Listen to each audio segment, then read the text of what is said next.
Hi, my name is Michael from Lue Perez, Marketing and Distribution. We manufacture pancake syrups, local Trinidad cocoa powder products, and various other items. We also work with other manufacturers and provide a platform for them to get them on the international and local shelves. We believe that Trinidad and Tobago, which is filled with a lot of talent, rich in culture, deserves much more shelf space on the international shelves itself. I guess being from Asian descent, a lot of our family always came from a business type of background. Some were shopkeepers, some were owned small factories. How I actually grew up was I grew up like most Asians, working in the family business, seeing how things were made, seeing how things were sold, seeing how things were put together. In school, what I specialized in was in architecture. Even though I didn't venture in the architectural industry, I got involved in the food industry. Right, so I took a hand and worked with my mom in her business first for a little while, saved up enough money, opened my first restaurant called the Gourmet Express, which did well and also did not do too well in a couple of years' time. Eventually, I started working with my brother-in-law, Antonio, right? He's the Perez and the Lue Perez. We started working with the Akalu rice farmers. They were the local rice farmers who actually produced a finished product, and we got them onto the shelves, onto Massey shelves and GTAs and True Values. Unfortunately, they were hit with some hard times, hard weather. But while working with them, we got some experience and saw how difficult it was for other local producers and challenges that they had. So we started working with other chocolatiers, other oil producers, and that's how we built our distribution side before we started exporting items. In 2019, we saw an opportunity to send local snacks and beverages to the Canadian market. And then from there, I guess things kind of took off. We started investing in products that we can manufacture to fulfill gaps locally, as well as the export market, of course. Welcome, this is our humble production area. Right, this is where we produce our pancake syrups, as well as our browning. What we have here, so what you making here? You're making some browning. Right, and she's making pancake syrup here right now. So we have some sugar and water base here that's boiling right now. Right, this is what we use to make our pancake syrups, which we will then add our guava pulp. We have browning that is made with brown sugar. So we burn the sugar basically. We also add molasses to this here.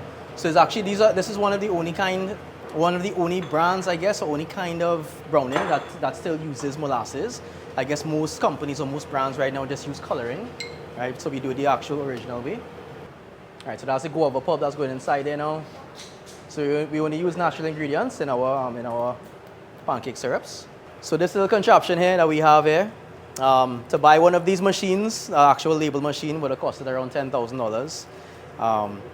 Small company, we decided to why not save our funds and invest it elsewhere. We decided to make one. So we just checked up on how we could make one on YouTube, basically speaking. We cut out the panels, right? And basically, line up some dowels to make it run through. So yeah, we started manufacturing pancake syrups. We saw that there was enough space to produce a product, as well as there wasn't any options for exotic fruits being added, especially in the North American market as well. So we started delving in a couple of flavors, which was guava, sorrel, passion fruit, and then we expanded our line to doing a honey-infused pancake syrup, passion fruit, almond, espresso, which is actually made using Hong coffee. So all of our syrups are made with only natural ingredients. There's only three ingredients in it, so you can read everything on it, you pronounce everything on it as well too. So we use brown cane sugar, we use the actual pulp, which is either guava pulp or passion pulp, depending on what flavor it is. And then citric acid, which is the preservative that is used to keep the product together. The products are bottled hot, right? So we use glass bottles. So when it's poured in hot. It's sealed hot as well too. So what it does is any kind of bacteria that might have been inside the bottle or whatever, that's how you naturally can products then, if you know what I mean. All the pulp that we use to make the guava, the passion fruit, the soursop, we obviously try to source everything locally. They're supplied by local farmers. Challenges that we may have is when fruit is out of stock, out of season, right? So we try to obviously purchase as much as we can, store it as long as we can. We try to offer as much local flavor, local fruits, local flavors that can be available on the local as well as the international market. So yeah, check us out in Carib Shopper. Yeah, so Cocoa Rebel. All right, this is a locally manufactured cocoa product using our true Trinidad cocoa powder grown right here in Trinidad and Tobago. And Trinidad was crossbred using two different lines of cocoa, one called Criollo, one called Forastero, right? That was perfectly crafted here in Trinidad back in the 17th century, I believe. The Trinidad cocoa under Cocoa Rebel was produced using fine cocoa powder, Trinidad cocoa powder, as well as powdered brown sugar. We decided, because we were already making this cocoa powder, which required powdered brown sugar, same type of packaging, we decided to, why not just make another product, right? Which is just simply powdered brown cane sugar. We also noticed that there is no such thing as powdered brown cane sugar on the local market. Or I don't know about the international market, but on the local market at least. All of our powdered sugar in Trinidad and Tobago is actually white powdered sugar. So why not have something that's powdered, rich in molasses, powdered brown sugar? Why not? As you can see, our operation for manufacturing is very primitive still, very manual. What I would like to say really and truly is any young up-and-coming entrepreneur, I believe any and everybody from Trinidad should try to always do something they believe in.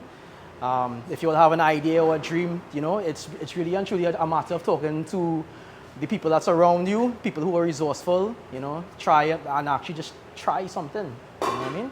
For instance, so Enrique, you want to come and say hello? So my friend here, Enrique, he's a colleague of mine. He works in the production side of things. He wanted to start his own business in producing some salted chana, salted split peas, salted peanuts, pepper peanuts, right? So I mean, I guess we operate differently here. We always try to partner with individuals who can produce something good. He produces these products here right now. We will buy it from him. We will distribute it locally. We're also working on something here on the Canadian market, but it will be rebranded under a different branding for the Canadian market. But yeah, this is basically what we do. If you have a product, feel free to reach out. Let's try and do something. So if you're living in the US and Canada and craving some local products, local tastes, you can find everything on Carib Shopper. The link will be provided below. If there are retailers that are interested in carrying any of our local products, you can reach out to us on our social media, which is at Lue Perez. That's on Instagram. You can reach out to us on Facebook as well too.